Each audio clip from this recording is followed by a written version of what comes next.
Okay, head coach Sean Falzone is here. The team is on the ice right now, actually running through a practice with Rhodey. It's always great to have Rhodey back in town. It just seems like the practices are kind of upbeat and stuff. I know it's really a treat for you to have him in town too, right, Coach? Yeah, no, Rhodey brings in a skill that I can't do.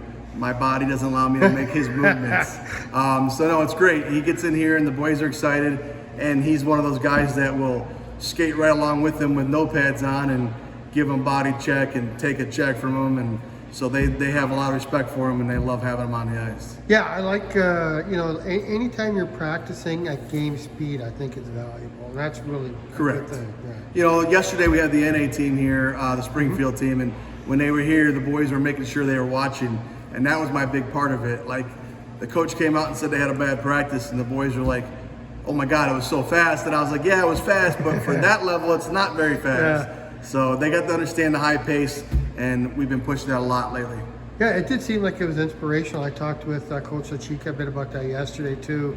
It was inspirational, and just in the sense that, they know what it takes now to be a Tier 2 player. So it's pretty valuable. It was good. It was a wake-up call for a lot of them that haven't seen it before, and even the guys that are veterans that haven't seen it before, which I was surprised of. But they learned a lot out of it, and they came back, and it was Question City after that, so I enjoyed it. Kind of non-related, but just because we're talking a little bit about Springfield, they're off to a really good start. They won a couple of games in Janesville. They're at the showcase today, but this is a team that sat out last season, so basically it's a glorified expansion team, I would think, right now. They probably don't have any returners. So off to a pretty promising start, and again, as a coach, that's got to be something that's kind of an incentive for you as well. Exactly. It was listening to him talk. I talked to the coach for a while, and listening to him talk about how things are going, and that was a big thing he brought up was, hey, we didn't play last year, so we actually had to start all over again, and it was a bit rough for us. But I mean, the quality players he has out there, they're pretty good. I think he'll be a good impact this season. Yeah, they sure had an impressive start so far. Now, as far as our start goes this weekend, I would say, you kind of build towards something in a season. You don't like to put too much importance on an opening weekend, I guess. But this is really probably, as of last year, our biggest division rival. So they are pretty important games, I think, this weekend, don't you think? Oh yeah, I mean, last year, we started Duck Cup with them and we won that, and we're close in the rankings. At least the last year we were. We'll see how it goes this year, but it's one of those things where this is a team that we started the rivalry with. Right away we go into Duck Cup. Which duck is better? The Mallard or the Ducks, and so now it's one of those exciting things where we want to make sure we're ready for it, and we're doing everything we can to be prepared for their team. Right.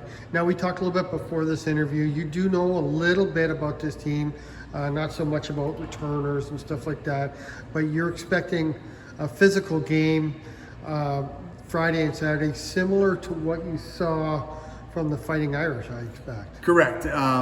Speaking with them and their coaches and watching the games they've been involved with over their preseason, they've all been big hitting games. They've been out there. They're working on staying out of the box and working on keeping those power plays. But yeah, they're going to come out and be a very strong physical team, just like the DFI was. And from what I understand, there's a lot more veterans on that team than we have, but we're preparing for them. Okay. One of the things, what would you say is the Duck style game? I know that you like to rely on your speed a lot. Like, you like to turn it into a track meet a bit, I guess. And I noticed that you have 2 4-player lines now, which allows you to do that and still rest some players. So is that kind of the pace that you like to go at? Yeah, we like the high pace, quick going, moving. I try to say almost like the ox, the blue ox, where they're moving the puck up and down the ice fast and quick speeds. Okay. That would be a team that I would say is not really, they can hit when they want to hit, and they're quick, very quick with the movement, and that's what I'm trying to get these guys under. We got some guys that can definitely throw a body with no problem.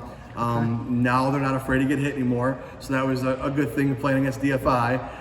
But these guys, if they can move it as quick as they do in practice, we'll start taking advantage of any open spots they give us, or any opportunities where they're double teaming, for instance, Jaden or somebody. We'll be able to move the puck out quickly and get it to somebody else and make them chase. So. Okay. It's a bit of a short week just because you had a Sunday game. So normally you would have Sunday off. This week you had Monday off. Well, team meeting. So there was some stuff going on Monday, but kind of a short week for on ice. I know you had a lot of stuff planned based on the game we want to play this weekend. I think today is probably going to be the toughest day as far as what they're going through. Tomorrow was the day before game, so I would imagine maybe taper it off a little bit tomorrow. Yeah, so today would be the full contact, full speed, full practice, working on breakouts, power plays, all that kind of stuff. Tomorrow we'll slow it down. We'll get a little bit more in positioning plays where there's no contact, so I don't have anybody get hurt or any injuries for the game. And that way we can just walk through those areas, and that'll be our plan for what's coming up. Good. Like every team, the Ducks are doing a little bit of fundraising right now to help with some things. Maybe you can go through that. I think it's the Tanger Outlet Mall working with you, right? Correct. The Outlet Mall has been great, and they're working with us. They have a shopping extravaganza coming up next weekend, and they are selling tickets, or we're selling their tickets for $20. And so the funding goes to help us out here at Ducks, and it also brings an involvement with the community. The Ducks will help set them up. Ducks will be there to make sure they stay to help them take it down. That way we're involved, and as long as it doesn't interfere with our games, we're great. And now we're trying to get more and more involved with the community by working with them all and seeing what we can do for them and helping them out. Great. So you said a shopping extravaganza. I think you said there was going to be some wine tasting and stuff like that. So the event has like wine tasting, it has chocolate tasting, it has food for people to come in.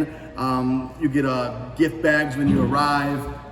If you come with a bigger group, you get bigger gift bags. So the players are actually going to go out and sell these. So if you know any of the players or reach out to them, they're going to be out there and knocking on doors of our locals and the ones that we talk to all the time and see if we can get them involved. Right. Sounds like it's well worth the $20. If anybody is coming to the games this weekend and you want to get a ticket for that shopping extravaganza next week, I'm sure we can hook you up. Oh yeah, the players would love to. Thanks, Coach. Good luck this weekend. Thank you.